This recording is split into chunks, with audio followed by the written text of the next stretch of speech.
One is the 19 megawatt La Trinidad Hydroelectric Power Plant, and the other one is the 4.5 megawatt Binan 3 Hydroelectric Power Plant.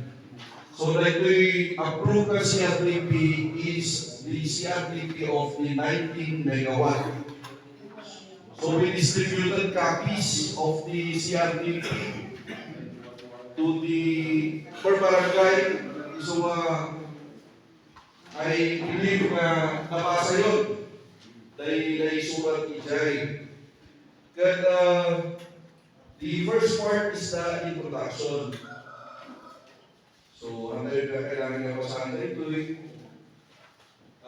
ancestral domain of La Trinidad is the second part. Brief description of the ancestral domain. And letter C is the La Trinidad Indigenous Peoples Organization.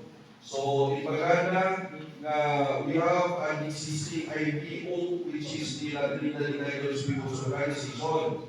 Now, we are registered with registration certificate number dated July 19, 2007.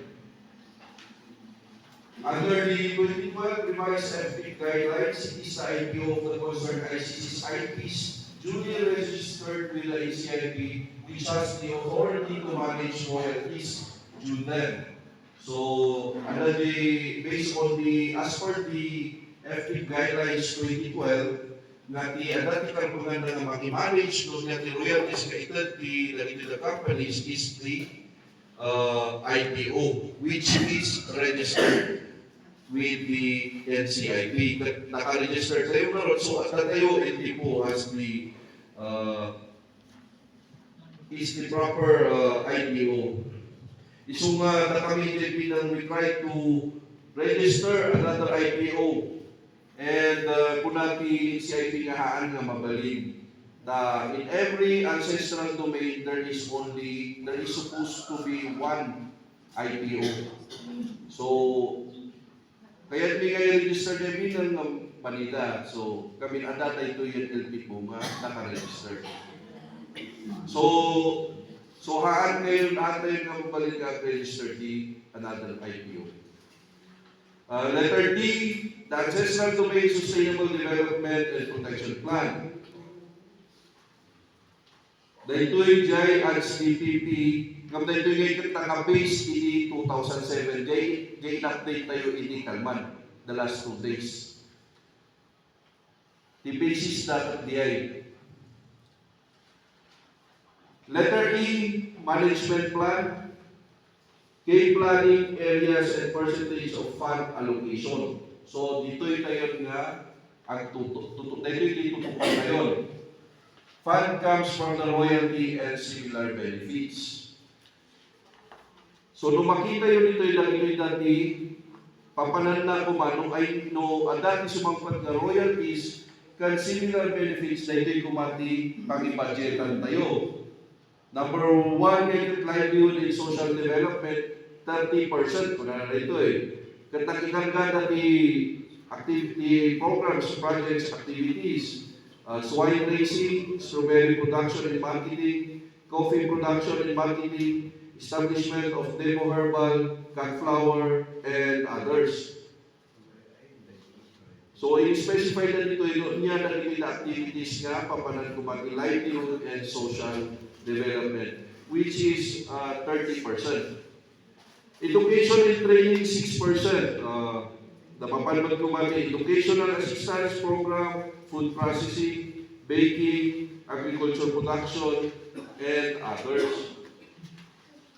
Investment at the short, medium, or long term at 5% of the royalties.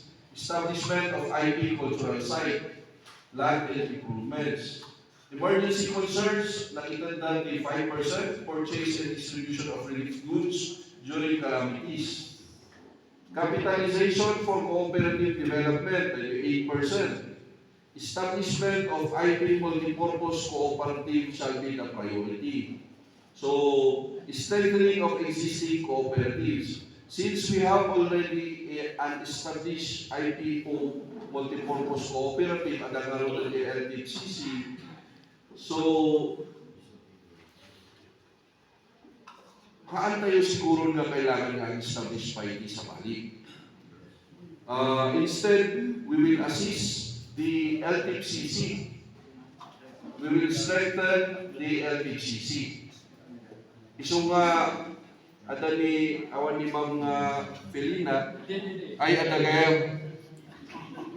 So regarding this ko namin we will talk or we will invite her on one of the meetings. Tapos pagsawan tayo niya ikasta tayo. For your information, one proposal is for the LTPO to register as one member. EJ LTFCC.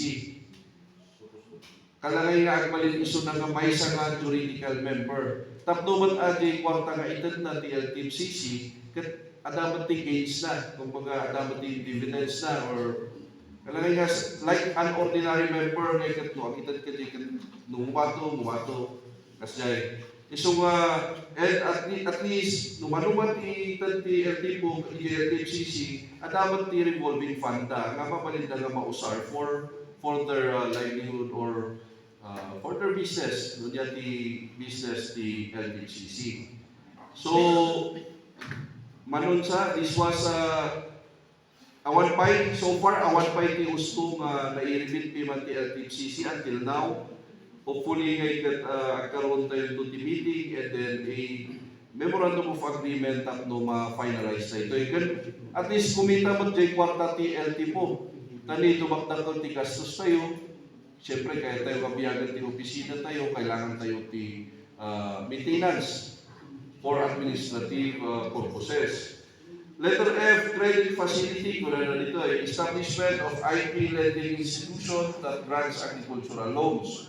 Like awan pa iti apay nga daw sa start mutual assistance 5%, provision of food for community bayanihan, provision of logistics in the settlement of land conflicts between and among community members. Letter H, salaries or wages of persons engaged to perform professional services. Professional services of lawyer, accountant, bookkeeper, consultant, and others. 5%. And the last is others, 30%, that will be administrative, which will be for the office supplies and materials, meals and snacks during our meetings, honorariums of the members of the committees, representations, traveling expenditures of the members, monitoring and evaluation costs, maintenance of IP multipurpose building, water, advertisement, photocopying, and others. So, like ito kalangay na allocation, via royalty, and similar benefits nga magkapo iti tatong mga kumpanya.